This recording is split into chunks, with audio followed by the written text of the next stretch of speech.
নমস্কাৰ ৰাইজ, আজি ইণ্টাৰ্ণশ্বিপৰ ডে 9 আৰু সেউজীয়াৰ মাজে মাজে গৈ মই পালোঁগৈ গন্তব্যস্থান।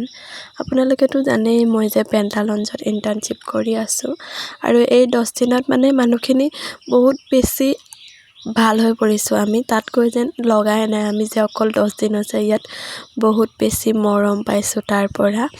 আৰু হাতত মাত্ৰ 5 দিন আছে।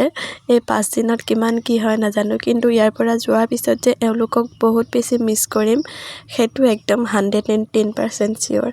তাকে ভাবি এইকেইদিন অকণমান মনটো বেয়াও লাগিছে যে আমি সোনকালে শেষেই হ'ব হ'ল, আৰু ভালো লাগিছে যে শুবলৈ পাম। মোৰ সেইটো ভাল লাগি আছে যে মই শুই বহুত ভাল পাওঁ, সেইবাবে লাঞ্চ কৰিব আহিলোঁ। আৰু মোৰ গাটো অকণমান বেয়া, ভইচত অকণমান গম পাইছে চাগে। তাৰ পৰা আজি এইবোৰ বেলেগ ভিডিঅ'নো কি আৰু দেখাই থাকিম, চাই থাকিব আপোনালোকে। আৰু সোনকালে মোক 1K ছাবস্ক্ৰাইবাৰ কৰি দিয়ক না আপোনালোকে। 600তে মানে ৰৈ গ'ল, নবঢ়া হৈ থাকিলে। প্লিজ ছাবস্ক্ৰাইবটো কৰি যাব। আৰু আগৰ ভিডিঅ'সমূহত বহুত মৰম দিছে, কিন্তু আপোনালোকে মানে কমেণ্ট আৰু ছাবস্ক্ৰাইব কৰিবলৈ পাহৰি যায়। একো নাই দিয়ক, মই মনত পেলাই থাকিম নহয় জানো। মইনো কিয় আছোঁ, আপোনালোকক মনত পেলাই দিবলৈতো আছোঁ। ইমানেই আছিল আজিৰ ভিডিঅ'টো। যদি ভাল পাইছে like, comment, share and subscribe কৰি দিব। Bye bye.